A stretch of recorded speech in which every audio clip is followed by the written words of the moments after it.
للناس وبينات من الهدى والفرقان.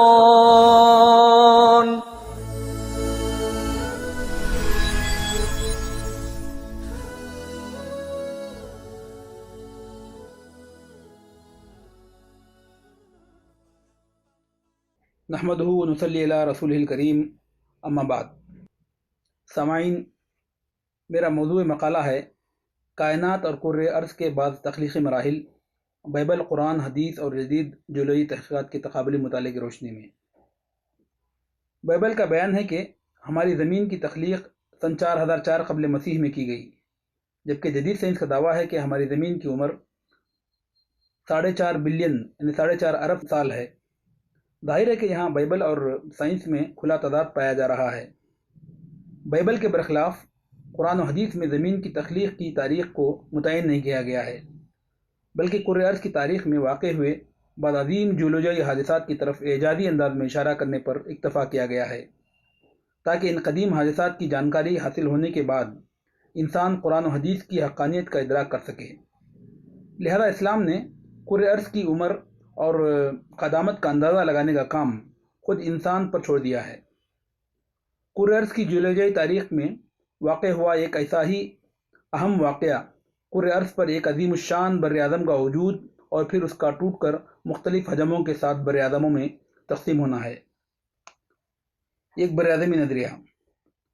جدید جیولوجیائی تحقیقات کے مطابق ہماری زمین پر موجود خشکی کا پورا حصہ جو آج 7 علیحدہ اور عظیم بر اعظموں کی شکل میں موجود ہے، وہ ماضی بعید میں آپس میں ملا ہوا تھا، اور خشکی کا یہ پورا حصہ ایک عظیم بر اعظم کی شکل میں موجود تھا. اسے جیولوجیائی اصطلاح میں پینجیا کے نام سے موسوم کیا جاتا ہے.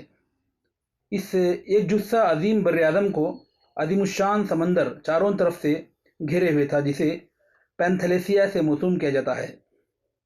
ماہرین کے مطابق 200 ملین سال قبل تک کرۂ ارض کی خشکی کا پورا حصہ ایک عظیم بر اعظم کی شکل میں موجود تھا. بعد میں جیولوجیائی عوامل کی کارفرمائیوں کے سبب خشکی کا یہ حصہ ٹوٹ کر ایک دوسرے سے الگ ہوتا گیا، اور اب یہ 7 بر اعظموں کی شکل میں کرۂ ارض پر موجود ہے. نظریہ بر اعظمی بہاؤ. نظریہ پینجیا یا ایک بر اعظمی نظریہ جدید جیولوجی کا سب سے اہم ترین نظریہ شمار کیا جاتا ہے. اس کی اہمیت جیولوجی میں وہی ہے جو فلکیات اور علم الکائنات یعنی کاسمولوجی میں نظریہ عظیم دھماکہ یعنی بگ بینگ تھیوری کی ہے. لہذا جیولوجی کی تمام ذیلی حقائق و نظریات کی تاریں اسی نظریے سے جڑی ہوئی ہیں. اس نظریے کو نظریہ بر اعظمی بہاؤ یعنی کانٹیننٹل ڈرفٹ بھی کہا جاتا ہے. لہذا جیولوجی کے تمام جدید نظریات، جن میں ساختمانی تختیاں یعنی پلیٹ ٹیکٹونکس کا وجود، آتش فشانوں کا پھٹنا، زلزلوں کا آنا، پہاڑوں کا تشکیل پانا وغیرہ کی بنیادیں اسی نظریے پر ہیں. اس نظریے کے مطابق کرۂ ارض کے تمام بر اعظم ماضی بعید میں آپس میں ملے ہوئے تھے. چونکہ کرۂ ارض کا باہری قول یعنی آؤٹر شیل، جس پر کرۂ ارض کے تمام بر اعظم اور سمندر براجماں ہیں، وہ ساختمانی تختیوں یعنی پلیٹ ٹیکٹونکس کی شکل میں موجود ہے جو مستقل حرکت پذیر رہتی ہیں. لہذا کرۂ ارض کے تمام بر اعظم انہی تختیوں کے ساتھ مستقل حرکت کر رہے ہیں. لہذا یہ بر اعظم کروڑوں سال کی حرکت کے بعد ان کی موجودہ پوزیشن کو پہنچے ہیں. ان میں اب بھی حرکت جاری ہے، جس کی رفتار سالانہ 2.5 سینٹی میٹر ہے. لہذا ماہرین کا ماننا ہے کہ مستقبل بعید میں اسی حرکت پذیری کی بنا پر وہ آپس میں دوبارہ مل سکتے ہیں، جیسا کہ وہ ماضی بعید میں ملے ہوئے تھے. عظیم بر اعظم یعنی پینجیا کے جیولوجیائی شواہد. بر اعظمی بہاؤ کے نظریے کو سب سے پہلے سن 1912 میں جرمن ماہر ارضیات الفریڈ ویگنر نے پیش کیا. بعد میں مختلف ماہرین ارضیات نے اس نظریے کی مزید تشریح و تنقیح کی. ویگنر اور دوسرے ماہرین ارضیات نے اس نظریے کی حمایت میں جو جیولوجیائی دلائل اور شواہد پیش کیے ہیں وہ حسب ذیل ہیں. نمبر 1، وہ پودے جو خط استوا یعنی ایکویٹر پر اگتے ہیں، اس کے ماضی بعید میں گرین لینڈ پر اگنے کے شواہد ملے ہیں. نمبر 2، افریقہ اور برازیل جو آج خط استوا پر واقع ہیں، وہ کبھی برفانی چادروں سے ڈھکے ہوئے تھے. نمبر 3، شمالی افریقہ اور یورپ کے کوئلے کے ذخائر میں ایک جیسے احفوری نباتات یعنی فاضل پلانٹس پائے گئے ہیں. نمبر 4، کرۂ ارض کے 7 بر اعظم کو اگر جوڑ کر ایک بنایا جائے تو وہ جگسا پزل کی طرح جڑ جاتے ہیں. نمبر 5، کرۂ ارض پر ان بر اعظمی ٹکڑوں کو جوڑنے کے بعد ان پر موجود بعض پہاڑی سلسلوں کا تسلسل متعدد براعظموں پر اسی طرح قائم ہو جاتا ہے گویا کہ وہ کبھی آپس میں ملے ہوئے تھے۔ مثال کے طور پر امریکہ کا اپیلیچین پہاڑی سلسلہ، جس کے متعلق ماہرین یہ نظریہ رکھتے ہیں کہ وہ شمالی یورپ یعنی آئرلینڈ، اسکینڈینیویا اور اسکاٹ لینڈ کے کیلیڈونین پہاڑی سلسلے سے جڑا ہوا تھا۔ نمبر 6، ایشیا، یورپ اور شمالی امریکہ کے چٹانوں میں ایک ہی قسم کے 100 ملین سالہ قدیم حیاتی رکازات دریافت ہوئے ہیں۔ نمبر 7، کرۂ ارض کی قدیم چٹانوں میں موجود مقناطیسیت کے مطالعے نے بھی اس بات کی تصدیق کی ہے کہ کرۂ ارض کے تمام بر اعظم زمان سابق میں آپس میں ملے ہوئے تھے۔ غرض یہ اور اس قسم کے مزید کئی ایسے ٹھوس جیولوجی شواہد موجود ہیں جو اس بات کی تصدیق کرتے ہیں کہ کرۂ ارض کے موجودہ تمام بر اعظم ماضی بعید میں آپس میں ملے ہوئے تھے اور ایک عظیم بر اعظم کی شکل میں موجود تھے۔ بعد میں ان جیولوجی عوامل کی اثر اندازی کی بنا پر وہ ٹوٹ کر الگ ہو گئے اور انہوں نے بعد میں 7 بر اعظموں کی شکل اختیار کر لی۔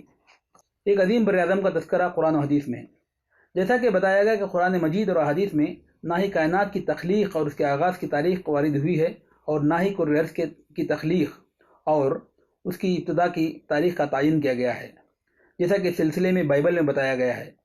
البتہ قرآن مجید اور احادیث مبارکہ میں کائنات اور کرۂ ارض کی قدیم تاریخ میں واقع ہوئے بعض کائناتی اور جیولوجیائی حادثات کا اعجازی انداز میں تذکرہ کر دیا گیا ہے، جس سے انسان کائنات اور کرۂ ارض کی قدامت کا اندازہ کر سکتا ہے۔ ہم یہاں سلسلے میں وارد قرآنی آیات و احادیث کا جائزہ پیش کریں گے۔ لہذا سورہ انبیاء کی آیت 30 میں ہماری کائنات کی ابتدا سے متعلق ایک عظیم حادثے کے واقع ہونے کا تذکرہ حسب ذیل انداز میں کیا گیا ہے۔ اولم ير الذين كفروا ان السماوات والارض كانتا رتقا ففتقناهما، یعنی کیا کفار نے نہیں دیکھا کہ آسمان اور زمین آپس میں ملے ہوئے تھے لہذا ہم نے ان کو پھوڑ کر الگ کیا۔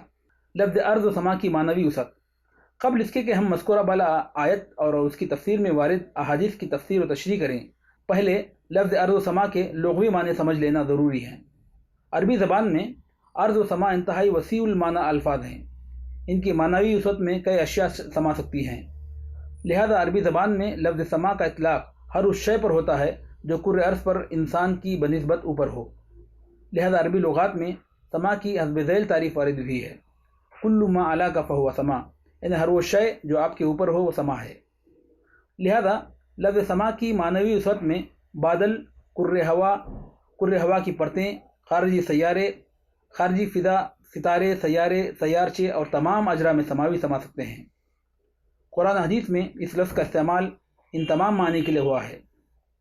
اسی طرح عربی زبان میں لفظ ارض لفظ سما کی ضد ہے، اس کے معنی ہر اس شے کے ہیں جو انسان کی بنسبت نیچی ہو، لہذا عربی لغات میں لفظ ارض کی حسب ذیل تعریف وارد ہوئی ہے، کل ما سفل فہو ارض، یعنی ہر وہ چیز جو نچلی ہو وہ ارض ہے۔ لہذا لفظ ارض کی معنوی وسعت میں کرۂ ارض، خارجی سیارے، بر اعظم، قشر ارض، ملک، سرزمین، مٹی، جزیرے اور زمین کے ایک ٹکڑے وغیرہ کے آتے ہیں۔ قرآن حدیث میں اس لفظ کا استعمال ان تمام معنی کے لیے ہوا ہے، لہذا ان الفاظ کے معنی کا تعین ان کے سیاق و سباق سے کیا جائے گا کہ وہ کس معنی پر دلالت کر رہے ہیں۔ مفسرین کے 2 اقوال۔ اب ہم اصل موضوع کی طرف آتے ہیں۔ سورہ انبیاء کی آیت 30 سے ہماری کائنات اور کرۂ ارض کے آغاز و ابتدا کے تعلق سے ایک اہم ترین آیت ہے۔ اس آیت کی تفسیر میں صحابہ اور تابعین سے متعدد اقوال مروی ہیں جو اس عظیم کائناتی حادثے کی متعدد طریقوں سے مزید تشریح و تفسیر بیان کرتے ہیں۔ بنیادی طور پر اس آیت کی تفسیر میں صحابہ اور تابعین سے 2 قسم کے اقوال مروی ہیں، جن میں سے ایک قول کے روح سے نظر عظیم دھماکہ یعنی بگ بینگ تھیوری کی تائید و تصدیق ہوتی ہے، تو دوسرے قول سے ایک عظیم بر اعظم کے وجود کے نظریے کی تائید و تصدیق ہوتی ہے۔ صحابہ اور تابعین کے ان دونوں اقوال کی تفصیل حسب ذیل ہے۔ نظر عظیم دھماکہ قرآن حدیث میں سورہ انبیاء کی آیت 30 کی تفسیر میں وارد روایت کی پہلی قسم جن سے نظر عظیم دھماکہ کی تائید و تصدیق ہوتی ہے وہ روایت حضرت ابن عباس، حضرت قتادہ اور سعید ابن جبیر سے مروی ہیں۔ یہ روایت حسب ذیل ہے۔ عن علی عن ابن عباس فی قولہ اولم ير الذین کفروا ان السماوات والارض كانتا رتقا ففتقناهما یقول ملتصقین، یعنی حضرت علی حضرت ابن عباس سے روایت کرتے ہیں کہ آپ اللہ تعالیٰ کے اس قول اولم ير الذین کفروا ان السماوات والارض كانتا رتقا کے متعلق فرماتے ہیں کہ وہ یعنی زمین اور اجرام سماوی آپس میں چپکے ہوئے تھے۔ ایک دوسری روایت ہے عن سعید عن قتادہ ان السماوات والارض كانتا رتقا ففتقناهما قال كان الحسن وقتادہ یقولان كانتا جميعا ففصل اللہ بینہما بهذا الهواء۔ سعید قتادہ سے اس آیت کے متعلق روایت کرتے ہیں کہ حسن اور قتادہ یہ کہا کرتے تھے کہ زمین اور آسمان آپس میں جمع تھے، اللہ نے ان کو اس ہوا کے ذریعے الگ کیا۔ ایک تیسری روایت ہے اخرج ابو الشیخ عن سعید بن جبیر رضی اللہ عنہ قال كانت السماوات والارضون ملتزقتين فلما رفع الله السماء وابتزها من الارض فكان فتقها الذي ذكر الله۔ ابو الشیخ سعید بن جبیر سے روایت کرتے ہیں کہ آپ نے فرمایا اجرام سماوی اور زمینیں آپس میں چپکی ہوئی تھی، جب اللہ تعالیٰ نے آسمان کو بلند کیا اور اس کو زمین سے الگ کیا تو یہ اس کا فتق انہیں الگ کرنا ہے جس کا اللہ نے ذکر کیا ہے۔ رتق کے لغوی معنی ملے ہوئے ہونے اور منظم ہونے کے ہیں۔ الرتق الضم والالتحام۔ لفظ فتق لفظ رتق کی ضد ہے جس کے معنی ملی ہوئی چیزوں کو الگ کرنے کے ہیں۔ الفتق الفصل بین المتصلین۔ قرآنی الفاظ رتق اور فتق کے لغوی معنی کی تصدیق اس آیت کی تفسیر میں مروی مذکورہ بلا حدیث سے بخوبی ہو رہی ہے، لہذا یہ تمام روایات اپنے معنی و مفہوم میں انتہائی واضح دو ٹوک ہیں جن سے علم الکائنات یعنی کاسمولوجی کے ایک انتہائی اہم نظریے نظریہ عظیم دھماکہ کی تائید و تصدیق ہوتی ہے۔ یہ نظریہ ہماری کائنات کی تخلیق اور ابتدا سے متعلق مقبول عام نظریہ ہے۔ اس نظریے کے مطابق ہماری کائنات کا تمام مادہ یعنی تمام اجرام سماوی بشمول کرۂ ارض آپس میں ملے ہوئے تھے، پھر ایک عظیم دھماکہ رونما ہوا جسے بگ بینگ کہا جاتا ہے۔ اس عظیم حادثے کے بعد کائناتی مادے نے مختلف احجام کے اجرام سماوی کی شکل اختیار کر لی اور اس کے نتیجے میں ہمارے کائنات میں موجود بے شمار کہکشائیں، ستارے، سیارے، چاند اور دوسرے بے شمار قسم کے اجرام سماوی وجود میں آئے۔ یہ حادثہ اس قدر طاقتور اور عظیم تھا کہ اس حادثے کے بعد تمام اجرام سماوی یعنی ستارے، سیارے، کہکشائیں وغیرہ آج تک ایک دوسرے سے مستقل طور پر دور ہو رہی ہیں۔ اسی عظیم حادثے کی جانب سورہ انبیاء کی آیت 30 اور مذکورہ بلا احادیث میں اشارہ کیا گیا ہے۔ سن 1920 میں مشہور سائنسدان ایڈوین ہبل نے روشنی کی ایک خاصیت جسے ریڈ شفٹ کہا جاتا ہے اس کی مدد سے پتہ لگایا کہ یہ حادثہ آج سے تقریباً 13.7 ارب سال قبل رونما ہوا۔ لہذا اس بنیاد پر یہ پتہ لگایا گیا کہ ہماری کائنات کی عمر تقریباً 13.7 ارب سال ہے۔ اصولی طور پر دیکھا جائے تو سورہ انبیاء کی آیت 30 میں وارد مذکورہ بالا احادیث میں سماوات یعنی اجرام سماوی کو جمع کے صیغے اور ارض یعنی کرۂ ارض کو صیغہ واحد کے طور پر استعمال کیا گیا ہے، لہذا سماوات کی معنوی وسعت میں تمام اجرام سماوی داخل ہو سکتے ہیں۔ لہذا اس تفسیر کی روح سے اس آیت کریمہ کا مطلب ہوگا کہ زمین اور تمام اجرام سماوی ابتدا یعنی ماضی بعید میں آپس میں ملے ہوئے تھے، ان کو ایک دھماکے کے ذریعے الگ کر کے اس کائنات کی تخلیق کی گئی، جسے جدید سائنسی اصطلاح میں نظریہ عظیم دھماکہ یعنی بگ بینگ تھیوری کہا جاتا ہے۔ ایک براعظمی نظریہ یعنی پینجیا کا تذکرہ احادیث میں۔ سورہ انبیاء ہی کی آیت 30 کی تفسیر میں بعض ایسی احادیث بھی مروی ہیں جن میں ایک زمین اور لاتعداد اجرام سماوی کے بجائے زمین اور آسمان کے ساتھ 7 کے عدد کی تعین کی گئی ہے، یعنی 7 آسمان اور 7 زمینیں آپس میں ملی ہوئی تھی، لہذا اللہ نے ایک آسمان سے 7 آسمان بنائے اور اسی طرح ایک زمین کو پھوڑ کر 7 زمینیں بنائیں۔ یہ احادیث جن صحابہ و تابعین سے مروی ہیں ان میں حضرت قتادہ، مجاہد، ابو صالح حنفی اور سدی وغیرہ ہیں۔ یہ احادیث اس طرح ہیں: ان مجاہد فی قولہ تعالی کانتا رتقا ففتقناہما من الارض 6 ارضین معها فتلک 7 ارضین معها ومن السماء 6 سماوات معها فتلک 7 سماوات معها۔ یعنی حضرت مجاہد اللہ کے اس قول کانتا رتقا ففتقناہما کے سلسلے میں فرماتے ہیں کہ ایک زمین سے مزید 6 زمینیں بنائی گئیں، لہذا وہ تعداد میں 7 ہو گئی۔ اسی طرح ایک آسمان سے مزید 6 آسمان بنائے گئے جو اب تعداد میں 7 ہو گئے۔ ایک دوسری روایت ہے ان اسماعیل قال سألت ابا صالح عن قوله كانتا رتقا ففتقناهما قال كانت الارض رتقا والسماوات رتقا ففتق من السماء 7 سماوات ومن الارض 7 ارضین۔ اسماعیل سے روایت ہے کہ میں نے ابو صالح سے اللہ کے اس قول كانتا رتقا ففتقناهما کے متعلق دریافت کیا تو آپ نے فرمایا کہ زمین ملی ہوئی تھی اور آسمان ملے ہوئے تھے، لہذا آسمان کو پھوڑ کر 7 آسمان بنائے گئے اور اسی طرح زمین کو پھوڑ کر 7 زمینیں بنائی گئی۔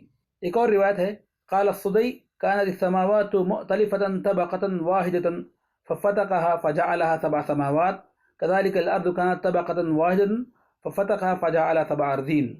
یعنی سدی فرماتے ہیں آسمان ایک تہہ میں جمع تھے تو اس نے اسے پھوڑ کر 7 آسمان بنائے، اسی طرح زمین بھی ایک تہہ میں تھی تو اس کو پھوڑ کر 7 زمینیں بنائی گئی۔ اس معنی کی اور بھی روایات ہیں جس کو تفصیلی طور پر مقالے میں دیکھا جا سکتا ہے۔ ان احادیث پر غور کرنے سے واضح طور پر معلوم ہوتا ہے کہ یہاں اشارہ کرۂ ارض اور کرۂ ہوا کے تخلیقی مراحل کی جانب ہو رہا ہے۔ اس کی متعدد شواہد ہیں۔ اس کی پہلی دلیل یہ ہے کہ ان احادیث میں ایک زمین اور لاتعداد اجرام کی تخلیق کا تذکرہ نہیں کیا گیا، بلکہ ایک متعین عدد یعنی 7 زمینوں اور 7 آسمانوں یعنی 1 + 6 = 7 کا تذکرہ کیا جا رہا ہے۔ لہذا اس تعبیر کے ذریعے کثرت کی نفی کر دی گئی۔ لہذا 7 زمینوں اور 7 آسمان کا تعلق کرۂ ارض کے ساتھ خاص ہے۔ ایک بر اعظم سے 7 بر اعظموں کی تخلیق پر تفصیلی بحث گزر چکی ہے، 7 آسمانوں پر بحث آگے ملاحظہ ہو۔ اس کی دوسری دلیل یہ ہے کہ ان احادیث میں ایک آسمان سے 7 آسمان اور ایک زمین سے 7 زمینوں کی تخلیق کی بات کہی جا رہی ہے، لہذا یہ بات بھی کرۂ ارض کے تخلیق مراحل پر صادق آتی ہے۔ اس پر تفصیل آگے آ رہی ہے۔ کرۂ ہوا کی 7 پرتیں اور اس کی تشکیل۔ اب یہاں سوال یہ پیدا ہوتا ہے کہ ان احادیث میں 7 آسمانوں سے کیا مراد ہے؟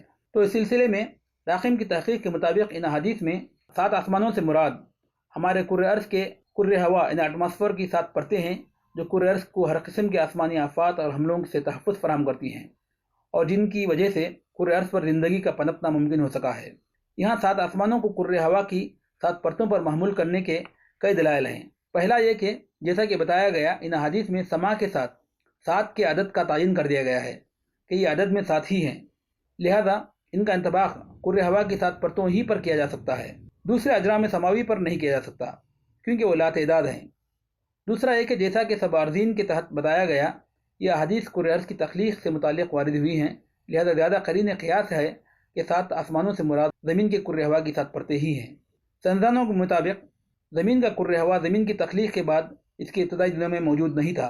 اس وقت کرۂ ارض کی سطح زیادہ تر آتش فشاں لاوے پر مشتمل تھی۔ جب زمین ٹھنڈی ہوئی تو ان آتش فشانوں سے خارج ہونے والی گیسوں سے زمین کا کرۂ ہوا تشکیل پایا۔ ابتدا میں کرۂ ہوا صرف ہائیڈروجن گیس پر مشتمل تھا، پھر مختلف زمینی اور آسمانی عوامل کی کارفرمائیوں سے اس میں ارتقاء ہوتا گیا اور مختلف گیسوں کے جماؤ کے سبب اس کی مختلف پرتیں تشکیل پاتی گئیں۔ آگے چل کر زمین کا کرۂ ہوا مختلف کیمیائی اور طبی خصوصیات کے حامل 7 مضبوط پرتوں پر تشکیل پایا جو کرۂ ارض پر زندگی کے لیے ہر طرح کا تحفظ فراہم کرتی ہیں۔ قرآن مجید میں ایک جگہ اس کو سقف محفوظ یعنی مضبوط چھت سے تعبیر کیا گیا ہے۔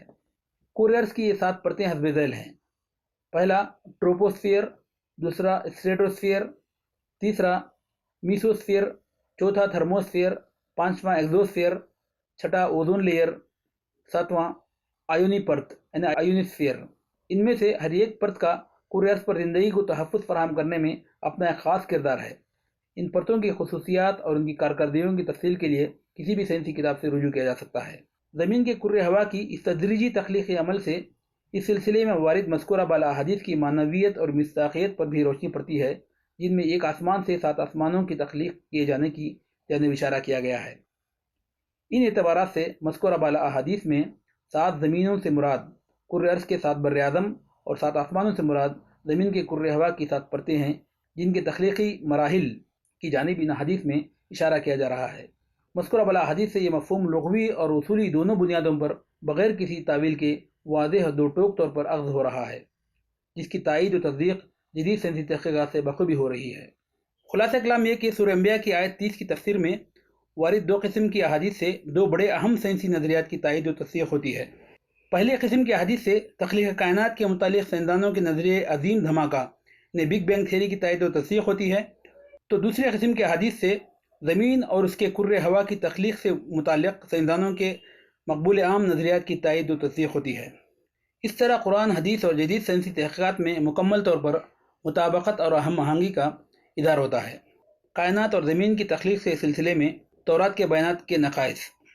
اب ہم یہاں کائنات اور زمین کی تخلیق کے متعلق تورات یعنی اولڈ ٹیسٹامنٹ کے بیانات کا ایک سرسری جائزہ لیتے ہیں، جس سے ایک طرف اس کی خامیوں کا علم ہوگا تو دوسری طرف ان کے تقابل سے ان مظاہر کو بیان کرنے میں قرآن اور احادیث کے اچھوتے اور انوکھے طرز بیان کا بھی ادراک ہوگا۔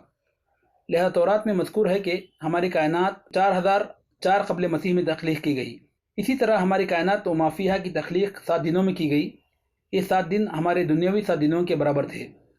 پہلے دن روشنی اور اندھیرا اور رات اور دن کی تخلیق کی گئی۔ دوسرے دن آسمان کو پیدا کیا گیا۔ تیسرے دن زمین اور اس پر موجود اشیاء یعنی خشکی، سمندر، پیڑ پودے وغیرہ کی تخلیق کی گئی۔ چوتھے دن چاند، سورج اور ستاروں اور سیاروں کی تخلیق کی گئی۔ پانچویں دن سمندری جانوروں اور پرندوں کی تخلیق کی گئی۔ چھٹے دن زمینی جانوروں، جنگلی جانوروں اور انسانوں کی تخلیق کی گئی، اور تمام زمینی، سمندری اور ہوائی مخلوقات کو انسان کے تابع کیا گیا۔ پھر 7ویں دن خدا نے آرام کیا۔ بائبل کے بیان کے مطابق ہمارے کائنات اور کرۂ ارض کی عمر تقریباً ایک ہی ہے، کیونکہ ان دونوں کی تخلیق میں محض چند دنوں کا فرق ہے، اس لیے کہ ان دنوں کی تخلیق ہمارے دنیاوی 7 دنوں یعنی ایک ہفتے میں کر دی گئی تھی۔